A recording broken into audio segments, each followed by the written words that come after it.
Дами и господа, водещия тази вечер, невероятният Бог да Русев. Благодаря ти, Жени, благодаря на всички останали, които не знаят кой са.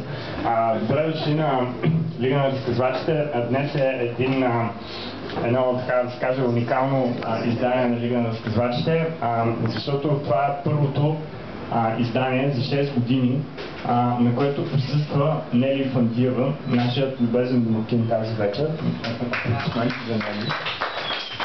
Тя също е била водеща доста дълго време, така че предполагам, че после ще можем да кажем някакви такива съвети.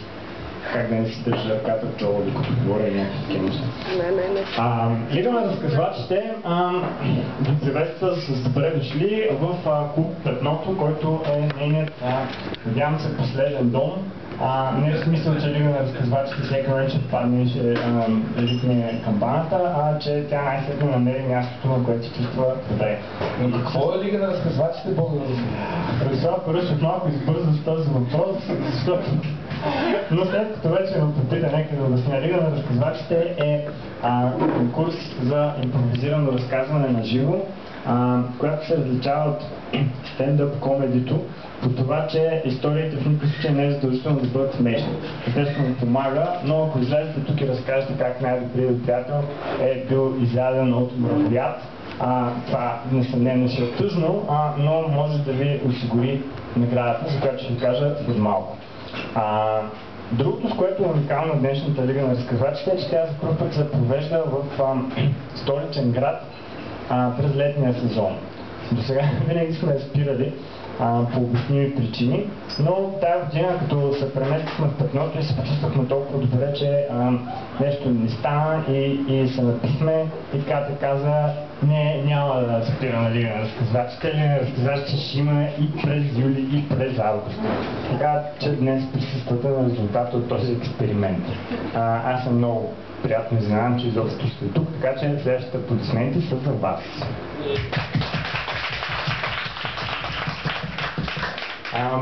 Специално искам да се обърна към хората на първите редове. Значи вие естествено ще виждате най-отблизо и ще ви е най-забавно, но вие носите една особена отговорност. Тя е, че когато хората, които принципно не са професионалисти на сцена, като мен и един от членовете на журито, който ще представя след малко, те се притесняват и вие сте хората, които те виждат. И трябва да сте много насърчаващи. Тоест, ако някой назад може и да се позволи от време на време така тихичко на ухото да казва нещо на своя събеседник, вие трябва да ги гледате с блесни очи и да ръкопляскате и да се смеете там, където е смешно. Ето така, например, както в момента правите, да. Добре, следващите аплодисменти за хората на първите редове. Това е супер feel good Лига на разказвачите. Нека да отговоря най-сетне и на въпроса, който ми се даде младият мъж от публиката. Лига на разказвачите е конкурс, в който всеки от вас може да участва, всеки от присъстващите, както и дори някои от тези, които междувременно ще дойдат, защото сигурно ще има такива. Системата е следната, супер проста. След малко аз ще блъкна, ще пуснат музика и тук има една купа, на която леко объркващо пише Джак Даниелс. Защо объркващо, също съм малко ще разберете. Сега ще обърна е така. Има и листчета, на които всеки желаящ да участва записва своето първо име. Ако името му е нещо от типа на Иван или Петър, може да напише или Александър, може да напише и второто си име за всеки случай. Въпреки че това Александър специално някой да го бърка. След което ние ги стегляме в някакъв произволен ред и тези хора, които са поставили своите имена, един по един в този ред излизат тук, имат 5 минути, които ние засичаме много внимателно, за да разкажат история по темата. А днешната тема, т.е. темата на днешната Лига на разказвачите е с една дума животни. Това е темата, животни. Тоест, по някакъв начин в историята, която разказвате, трябва да присъстват животни. Сега ще дам един супер кратък пример. В Германия, в провинция Баден-Вюртемберг, има един град, който се казва Улм. Когато отидете в Улм, Някой ходи ли е в Улм? Слава Богу, никой не е в Улм, така че мога да се кажем какво си искам. В Улм е много странно, там вони. Около Улм явно има някакви много обширни поля, в които се отглеждат някакви селскостопански култури, предполагам, и те се наторяват с някакви много особени зловещи торове, които, когато се обърне вятъра и повее към Улм и по улиците на Улм вони. Каза един чужденец, очевидно, обаче хората от Улм или не забелязват, че вони, което би било доста зловещо, или пък всичките се правят, че не забелязват, което по някакъв начин дори още по-зловещо. Но най-зловещото нещо в Улм са гигантските връбчета, които може да видите навсякъде. Те са големи, колкото човек, смисъл малко по-високи са, и са кръви, както са връбчетата, т.е. са доста масивни твари. Често не знам дали птиците технически момент са животни, т.е. дали моята история по темата, но да кажем, че са. И тези бронзови връбчета и камъни са разпръснати с целия град на някакви много хитри места. Например, както се вървите, изведнъж почва да се строи, че някой ви следи.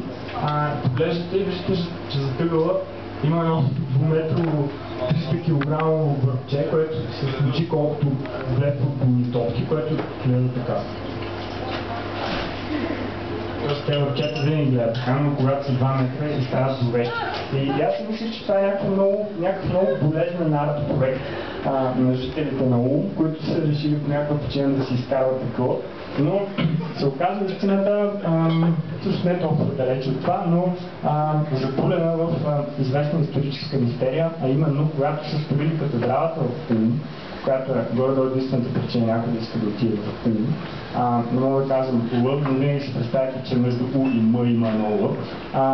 Тя има супер висока кула и за да намеря, и за да я построят, те трябва да приложат някаква техника, която за първ път са прилагали тогава. Може би младият мъж от публиката, който се стои на микрофон, може да... Това е готика това. Това е когато Аз може ли стоножка да е животното? Стоножката е животно, според мен, да. Добре, изложи кое е животно? Ами всички насекоми, влечуги, птици, риби, бозайници са животни. И въсото. А въсото животно не? Въсото е животно. Вярвай ми. А стоножката е животно? И стоножката е животно. Добре, благодаря. Моля. И за да построят тази супер висока камбанария, трябва да приложат някаква нова строителна техника, която включвала употребата на гигадълги греди. Не знам точно къде са вземали, може би тогава в германските лесове са растели гигадълги дървета, не като сега вятърни мелници, но на всеки случай те са там хората са събирали пари, купували са дънери от дървосекачите, тези дънери са били пренасени някакси до Улм, след което строителите на катедралата в Улм са изправили пред един проблем, а именно, че не може ли да вкарат тези гради в постройката, така, защото да ги измускат отвътре в камбанарията. Първо 300 кг връбчета ме с тях ги дигали. Това е цялата история. Не. И тогава един от тях, и станал голям проблем, защото градоначалниците на Улм казали, добре, пичове, не за какво ви плащаме талери, гудени и каквото там са им плащали, при положение, че не може да вкарате тъпите гради в тъпата катедрала. Казали те, като казали тъпата, защото ако бяха казали проклетата, щеше Бог да ги порази на място.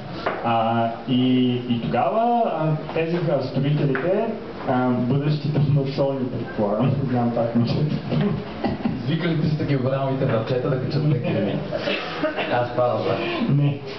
Много се спекли, защото градоначалниците на Улм били супер кисели хора и можело като нищо да направят нещо лошо.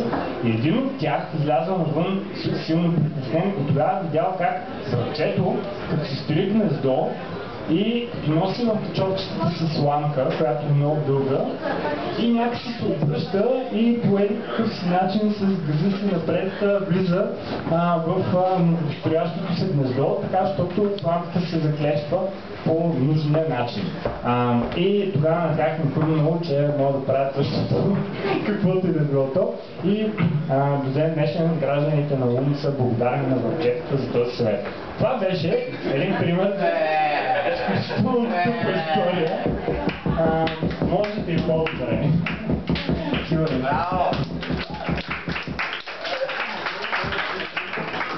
Мога да се запиша за участие в Игна разказвачите българите, направо нямам търпение. Благодаря за този въпрос, но мисля, че вече отговорих за него. Ти май не внимаваш. Да. Там са лищете с купата. Мисля да преминем към наградите. Питаме за наградите.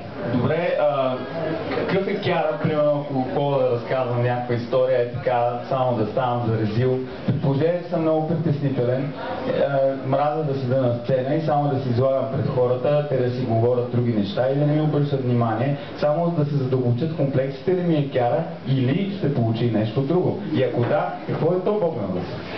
Може да получиш едно от две неща. Едното е бутилка Bushmills. 1 литър. От 1 литър, осигурена от нашите любезни домакини в Петното. Другото е бутилка 1 литър Bushmills. Също осигурена от нашите любезни домакини в Петното. Нали технически възможно да взема и двете? Да. Това е един много прозорлив въпрос. Какво трябва да направя? Да разкажеш супер яка история, защото едната бутилка, да речем тази, се дава като награда на журито, което ще ви представя след наистина съвсем много малко. А другата бутилка, да речем тази, се дава като награда на публиката, за която ще ви обясня как се гласува, когато му дойде времето. И така сега ще представя журито, вече наистина мокром, защото това ще е най-дългата и една от най-скучните неща. Какви са тези хора, които седат тук отстрани на бара, седи листове, седи химикалки, право ще побъркам. Точно това е журито, млади човече. Журито на Лига на разказвачите се състои от трима дълбоко обожавани общественици, публицисти, специалисти от областта на висшето образование, сценичните изкуства и какво ли още не. Литературната теория, рекламата. Цяла вечер няма да ми стигне да изборя по какво са специалисти тези трима много уважавани. Не знаем кои са все пак. Ще ви идея. Нека да ви ги представя по един малко необичаен начин, като започнем от средата. По средата на журито седи създателят на Лига на разказвачите, жената, на която дължим всичко това, Катя Атанасова.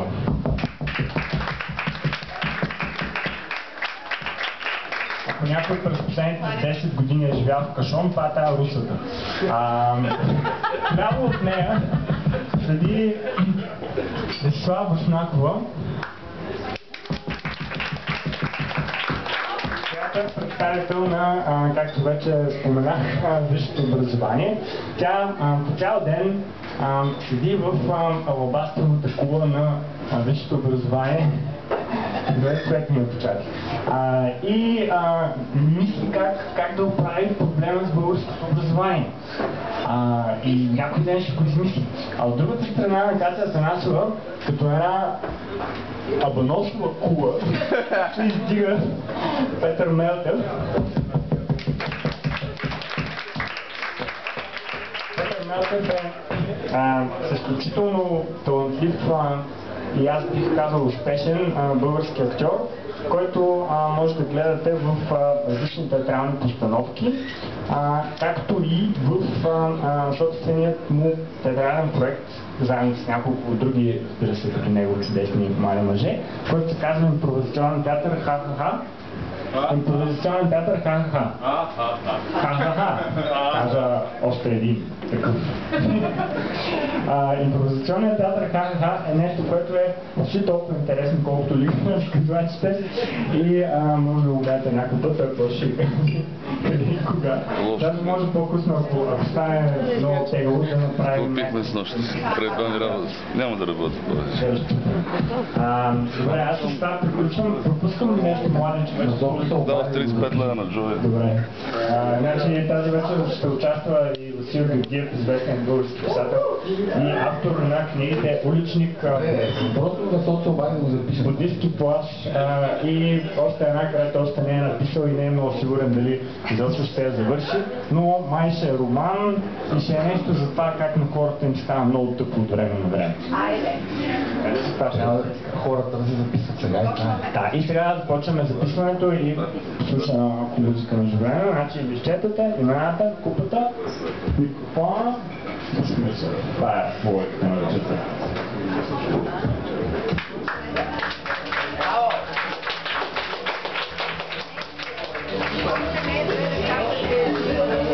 Защото ще ни трябва